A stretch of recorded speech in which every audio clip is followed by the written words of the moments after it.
지금 시작합니다.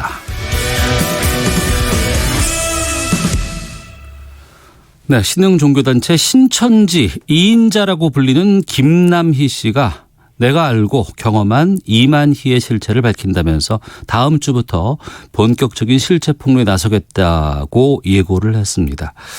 어떤 종교인지, 이 폭로 배경은 무엇인지 오늘 좀 짚어보도록 하겠습니다. 월간 현대 종교의 탁지원 소장을 연결합니다. 안녕하십니까? 네, 안녕하세요. 예. 먼저 종교 단체라고 하는 곳의 2인자가 교주의 실체를 폭로하겠다고 예고를 했는데 이게 어떤 내용이에요? 예, 저 한국교회에서 2단으로 규정한 신천지라고 하는 단체가 있습니다. 네. 여기 대표가 이만희 씨라고 하는 사람인데, 김남희 씨는 2인자 최측근이었었지요. 근데 자기 후계자 후보로 오르내리던 김남희 씨가 최근에 이제 신천지와 이만희 씨를 비판하고 나서서 많은 사람들이 촉각을 내세워서 지금 궁금해하는 과정이 있습니다. 네. 근데 저희가 알아본 바로는 지난번에 2017년도에 갑작스럽게 이 자취를 김남희 씨가 감췄는데요. 아마 그것이 신천지 퇴출과 이탈을 놓고 갑론을박에 아마 구설에 올랐었지 않았나. 근데 3년이 지난 2020년도에 유튜브 채널을 통해 근황을 전한 거죠. 근데 깜짝 놀랄 일이 신천지가 이 사기 집단이다. 네. 그래서 이만희가 성경 위에 있다고 하는 그 강의를 듣고 충격받아서 탈퇴했다라고 하는데 저희는 그것이 전부다라고 생각하진 않고 내부에 어떤 여러 가지 문제가 있었지 않았나 그렇게 지금 보고 있습니다. 네, 폭로하겠다고 예고한 김남희라는 분이 최측근이라고 말씀하셨어요. 2인자라고도 말씀해 주셨고. 예, 이만희 교주하고는 가장 가까운 어쩌면 부부 같아 보일 수 있을 정도로 가까운 그런 사이였었지요. 구체적으로 어떤 관계인 거예요? 그러면? 예, 김남희 전 원장이 10여 년 동안 이만희 교주와 사실상 부부처럼 함께 살았던 걸 저희가 취재한 적도 있었거든요. 가평에 별장이 있습니다. 네. 근데 원래 김 씨는 천주교 신자였는데 2004년도에 이제 신천지에 포섭된 것으로 알고 있고요. 네. 그다음에 2008년도로 기억하는데 강남 쪽의 압구정 신학원에 원장으로 이름을 알리고 그다음에 이만희 교주랑 가까워지게 된 것이고요. 그다음에는 이만희 씨의 뒤를 1인자라고 자타가 공인하는 그런 상황이었었습니다. 근데 수술을 한 이만희 교주의 휠체어를 끌어주는 광경도 목격이 되었고 네. 또 이 두 사람의 이름을 조합한 구호가 등장했었고 그래서 만민의 어머니라고 등극하기도 하면서 신격화가 진행이 됐죠. 근데 이 이만희 김남희 씨의 권태기설이 2016년도인가 불거졌고 네. 그리고 17년도에 이 자리를 비우면서 이제 갑자기 유튜브에 나와서 이런 일들이 진행되어지다 보니까 아마 신천지 신자들부터 해서 많은 기독교인들 일반인들까지도 관심을 갖고 있는 것으로 알고 있습니다. 네, 최측근에다가 같이 살았다고 지금 얘기도 하셨는데. 예, 그렇습니다. 갑자기 이렇게 폭로를 예고한 이유는 뭐라고 보세요? 당연히 그동안 조금 문제성 있는 종교나 단체가 그랬던 것처럼 이 재산권 관련 문제나 후계구도의 문제가 아닌가라고 저희는 보고 있는데 정확히 이렇게 좀 결론되어진 내용을 아마 알고 계시는 분들은 많지가 않은 것 같습니다. 저희가 그래도 조금 더 확인을 해보니까 2017년도 이만희 교주가요.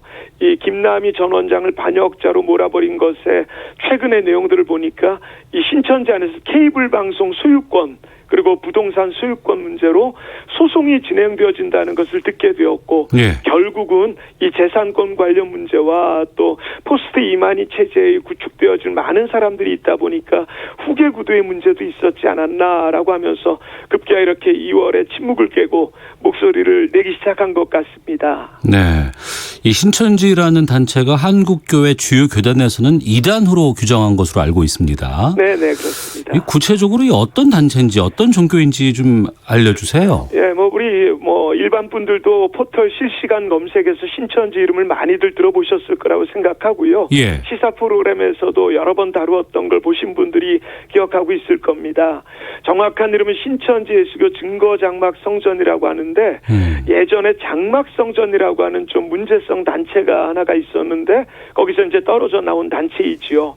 그리고 90년도부터는 산하교육기관에 신학원이 하나가 있는데 이 사람들은 기성교회와는 다르게 성경의 모든 것을 6개월 3개월에서 6개월 안에 무료로 가르쳐 준다고 하고 또 이것을 통달하면 뭐 자기들이 자기들만 구원받고 영원히 죽지 않는다라고 하는 그런 주장을 하는 이단 사이비 종교로 규정이 되기에 이르렀습니다. 그래서 뭐 길거리에서 설문조사를 하자거나 뭐 가끔 우리 카페에 커피를 마시러 가보면 네. 뭐 여러 가지 뭐 애니어그램, 도형 상담 뭐 여러 가지 질문지를 갖고 나서는 청년들을 볼 수가 있겠고요. 또 교회 같은 경우는 다른 단체와는 다르게 교회 안에 들어와서 기성교회 네. 3년에서 10년 정도 잠복 기간을 하면서 사람들을 빼가고 교회를 송두리째 빼앗는 걸 산옮기기라고 보통 표현을 하는데요. 네. 그렇게 활동한 게 이제 올해가 37년이 됐고 전국에는 12지파가 있는데 지금 21만 명 이상이라고 주장을 하고 있고 지금 전 세계적으로도 이 신천지의 활동들이 진행되고 있는 37년 된 신흥 종교 한국 교회에서는 이단 사이비로 규정을 한 종교 정도라고 말할 수 있겠습니다. 믿는 사람이 21만 명이라고요? 예, 뭐 굉장히 좀 많은 숫자이죠. 그러면 이게 우리나라에서 만들어진 겁니까? 예, 당연합니다. 이 나라에서 시작했습니다. 해외에도 있고요. 네? 해외에도. 네, 그렇습니다. 보통의 한국의 이런 신흥 종교들이나 이단 종교들을 보면 한국 땅덩어리에 만족을 하지 못하는 것 같습니다. 그래서 전 세계로 어느 나라에 가든지 간에 하여튼 교민들, 유학생들, 어학연수생들, 현지인들까지 포교하는데 열심을 다하는 것을 저도 뭐 외국에 나가서 가는 곳마다 확인을 했고요. 예. 최근에는 저희가 중국 정부의 초청을 좀 많이 받고 있는 이유가 이 중국에서 지금 신종 코로나 바이러스 때문에도 문제이지만 네. 이 신천지 문제 때문에 각 도시를 방문하면서 중국인들로의 한국에 이런 사이비 종교에 빠져지는 문제에 대해서 도움을 요청하는 일들이 뭐 거의 매주 있다라고 보아도 과언이 아닐 정도로 참 많은 해외에서의 안타까움이 전달되어지고 있습니다. 네, 우리 사회와는 뭐 다른 달력도 쓴다면서요? 네, 그렇습니다. 그래서 신천기라고 하는 것 같아요. 그래서 지금 시작된 게 1984년을 1년으로 쳤을 때 올해 2020년도는 신천기 37년이 되는 거지요.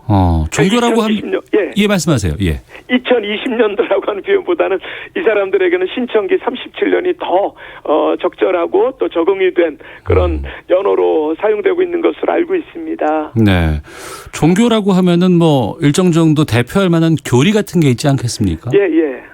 신천지는 어떤 걸 교리로 쓰고 있습니까? 보통 이제 이단 사이비 종교들을 보면은요, 성경이라고 하는 것을 믿지 않고 자기들만의 경전을 따로 갖추는 경우도 있는데, 예. 또 상당수는 성경이라는 것을 받아들이지만 그것의 해석에 대해서 자의적, 문자적, 곡해된 해석들로 활동하는 이 두 개로 분류할 수 있을 거라고 생각하는데 신천지는 두 번째입니다. 그래서 성경은 봅니다. 그런데 이 성경 교육은 일반 교회와 다른 게 초등, 중등, 고등의 2개월씩 총 6개월 과정이 있고요. 이 과정을 모두 수료하면 하나님 말씀의 신비를 깨달을 수 있을 뿐 아니라 성경 66권을 모두 통달하여 깨우칠 수 있다고 주장합니다. 이건 우리 교회나 목사님들이 그렇게 하지는 못하는데 참 교만의 득치라고 할 수가 있을 것 같고요. 네. 또 모든 교육 과정은 주제별로 구성이 되어 있고 또 정통 교회의 성경 해석과는 다른 비유로 이 성경을 해석할 수 있다라고 해서 비유풀이가 이제 주를 이루는데 하여튼 이런 교육 과정을 마치게 되면 비로소 신천지 교인이 되어서 새신자 교육을 받게 되고 그 다음에 해외로 뭐 선교 포교하러 가고 교회마다 들어가서 일반 교회에 있는 신자들을 빼오고 길거리에서 사람들을 포교하는 이런 여러 가지의 또 일들이 진행되는 것으로 저희가 그동안 보았던 바로는 그런 것이 가장 주된 교리고 특징이 네. 아닌가 싶습니다. 예. 신천지에 대해서 월간 현대 종교 탁지원 소장과 함께 말씀 나누고 있는데요. 어느 종교를 뭐 믿을 것인가 이거는 뭐 개인의 뭐 자유라고 할 수도 있습니다. 네, 그렇습니다. 하지만 뭐 불법 행위를 한다거나 뭐 사회적으로 무리를 일으키면 안 되는데 네. 어떤 뭐 이 신천지 때문에 사회적 문제가 발생한 경우도 있습니까? 그렇습니다. 이 교리적으로의 문제만이라면 이 기독교계에서 어떤 교리적인 논쟁으로 또 규정으로 진행될 수도 있겠는데요. 우리가 꼭 이단이라고 하는 표현만 쓰는 것이 아니라 사회적인 무리로서의 사이비 종교라고 하는 표현을 쓰기도 하는 것은 네. 결국은 어떤 사회적 무리들이 뭐 정치, 경제, 윤리, 도덕적으로 많이 있기 때문에 그러한 표현을 쓰고 또 그러한 문제들을 주시할 수밖에 없는 것입니다. 하여튼 대한민국의 종교의 자유에는 사이비 종교의 자유가 있습니다. 하지만 이 사이비 종교, 이단 종교라고 해도 뭐 반국가적, 반사회적, 반윤리, 도덕적인 문제가 있다라고 한다면 이건 분명히 사회적으로 문제 제기해야 되고 네. 종교적 국가에서도 이 문제에 대한 개입이 필요하지 않을까라는 것에 정치, 윤리, 도덕적인 그런 문제가 그동안 가장 많이 있어 왔는데 우선은 이 신천지에 빠진 가족이 가출하거나 이혼하거나 하는 이런 여러 가지 안타까움들이 있었고요. 이런 여러 가지 문제성 단체들에 대한 직간접적인 이런 종교 피해자가 대한민국에만 한 200만 명 정도로 저희는 추산하고 있습니다. 네.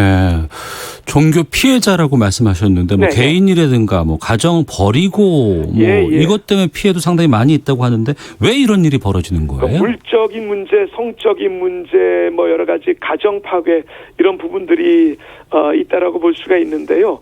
이 사람들은 상대방의 필요가 무엇인지를 너무 잘 간파를 합니다. 그래서 그것으로 접근하고 최대한 정보를 수집하여서 맞춤형 포교 전략을 하고 있기 때문에 뭐 교회에서 성경 공부가 부재하다거나 또는 이런 교회 공동체나 종교 단체에서 조금 뭐랄까요 소외되거나 외로운 이들로 결국 새로운 종교를 찾다가 이들의 맞춤형 전략에 넘어지는 경우들이 많고요. 네. 가장 많은 건 성경을 알고 싶은데 그 갈급함을 해소하지 못했던 사람들에게 호기심을 자극해서 그것을 풀어준다고 접근하고 또 요즘 세상이 이제 뭐 좋아질 건 많이 좋아졌지만 여전히 이런 끼리끼리의 문화들로 인한 섬김과 나눔의 부재를 통해서 이 사람들의 섬김과 나눔은 타의 추종을 불허하는 것이 뭐 신장을 기증해 주겠다라고 하는 형식으로도 접근해서요. 사람이 혹해서 넘어간 그런 경우들도 있는 것처럼 하여튼 뭐 이런 전도와 포교에 있어서는 여러 모든 이 섬김과 나눔에 최대한 치를 맞추어서 준비를 하고 또 그렇게 포교하는 것으로 늘 보고 있습니다. 네, 좀 구체적으로 어떤 피해들이 발생을 하는지 뭐 재산 문제라든가 뭐 범죄를 저지른다거나 뭐 이런 부분들이 있으면 좀 구체적으로 알려주세요. 예전에 최근에 그 서산 법원에서 그 신천지 관련된 소송이 하나가 있었습니다. 근데 이 청년들이 피해자들이었는데 어떤 소송이었냐면 아마 우리 청취자 여러분들도 처음 들어보시겠지만 청춘 반환 소송. 내 청춘을 돌려달라. 이게 뭐 유행가 가사가 아니고요. 청년의 때 이 신천지 21만 명 중에 20대에서 40대까지가 뭐 거의 80% 가까이가 되어서 청년들이 많습니다. 대학생들. 이 청년들의 열정과 열심을 당연히 이런 문제성 종교나 이단 종교들은 필요하기 때문에 대학 간에 또 이런 청년들 사이 홍대나 신촌이나 이대 쪽에 가면 이 신천지인들을 만나기가 쉽거든요. 그래서 결국 이 청춘의 때 직업도 포기하고 학교도 그만두고 하는 여러 가지의 일들로 우리의 청춘들이 사이비 종교의 포교로 인해서 우리가 어려움을 겪었으니 소송의 당사자들이 결국 이 민사적인 부분들을 배상하라. 그래서 이번에 500만 원 배상 판결이 내려져서 이게 굉장히 뜻깊은 그런 의미로 한국교회는 지금 바라보고 있고요. 그래서 어떤 청년들의 이런 여러 가지의 청춘에 가장 중요할 때 이런 사이비 종교에 빠져서 어려움을 겪거나 또 저희들은 하루에 대략 한 50여 통 정도의 상담 전화들이 오는데 대부분은 가정 파괴의 문제가 가장 많습니다. 그러니까 가출을 하는 경우들은 뭐 그동안 우리가 시사 프로그램들을 통해서 뭐 추정 60분 같은 이런 방송을 통해서 많이 봐왔고요. 또 이혼하는 사례, 재산 문제. 그래서 뭐 우리가 알고 있는 기본적인 이런 사례들이 너무 많아서 이걸 뭐 일일이 다 열거하기가 어려울 정도로 37년 동안 가장 많이 받았던 상담 전화 저희가 그걸 한번 분석을 해봤습니다. 하루에 50통의 상담 전화를 한 달로 따져서 어떤 상담이 가장 많이 올까. 근데 세월호 사건 때 이 구원파라고 이야기했던 그 단체 한 달 정도 그 단체 1위의 상담 외에는 지금까지 한 번도 신천지가 1위의 자리를 놓친 적이 없을 정도로 계속해서 문제가 되고 있는데. 그러면요. 이 신천지에 왜 이렇게 사람들이 쉽게 현혹이 되는 건지 궁금하고. 가서 보니까 아닌 것 같다 그래서 나갈 수도 있을 것 같은데 그 나가는 게 어렵습니까? 그렇습니다. 있습니다. 한번 세뇌가 되면 이게 사실 쉽지가 않습니다. 우리가 뭐 중독이라고까지 표현할 수 없고 또 운동이나 취미 생활에 한번 빠지게 되면 우리가 거기에 매진하는 것보다 뭐 몇 배, 몇십 배 이상이니까 쉽지는 않을 거고요. 또 신천지의 포교 전략을 보면 경찰 수사에 비길 정도로 세밀하고 계획적인데 이게 다양한 방법으로 요즘은 기독교인이 아닌 무교인들에게 포교를 많이 하고 있습니다. 근데 이 사람들의 포교 방법을 교육하는 책이 거의 200페이지에 달하는 책이 있어요. 그러니까 다른 단체하고는 비교가 안 될 정도로 치밀하고 네. 조직적인데 아까도 말씀드렸지만 교회 안에 들어와서 3년 내지는 10년 정도 준비를 하면서 타겟을 정하다 보니까 이게 거의 실패할 확률들이 없고 뭐 이 사람들 방법들을 봐도 기성교회 포교, 기도원 교회에서 포교, 병원 안에서 포교, 또는 버스, 천철, 비행기에서 포교, 좌판 전도 방법, 친구 전도 방법, 가족 전도 방법, 직장 전도 방법. 이게 우리가 생각하는 거 있어. 아마 우리 청취자분들도 많이 놀라실 텐데 이게 기독교인들만의 문제가 아니라 네. 요즘은 무교인들에게 접근을 하거든요. 그러니까 절대로 밖에서 누가 설문조사하거나 관계를 맺을 때 개인정보나 전화번호 하나 적지 않는 것도 중요한 대처가 될 수 있으니까 네. 아마 오늘 이 방송을 듣고 좀 많은 것들을 좀 생각해 볼 수 있는 계기로 삼으셔야 될 것 같습니다. 뭐 정체를 숨기고 포교를 한다거나 이런. 그게 이제 건강하지 못한 증거이죠. 이것도 이런 포교 방법이 일종의 사기라고 보시는 겁니까? 네, 근데 요즘은 이 사람들이 또 드러내긴 해요. 오픈하긴 했습니다. 하지만 아직도 자기들의 정체를 숨길 수 있는 데까지는 숨기고 있기 때문에 뭐 일반 기독교, 불교, 천주교에서는 그렇게 포교 안 하거든요. 네. 하지만 우리가 길거리에 가다 보면은 뭐 도에 대해서 관심 있냐, 기에 대해서 관심 있냐라고 하는 사람들부터 자기들의 정체를 드러내지 않는 건 저희는 뭐 엄밀히 말해서 종교 사기일 수도 있겠다라고 하는 생각 동의합니다. 알겠습니다. 자, 오늘 말씀 여기까지 듣도록 하겠습니다. 고맙습니다. 네, 감사합니다. 예.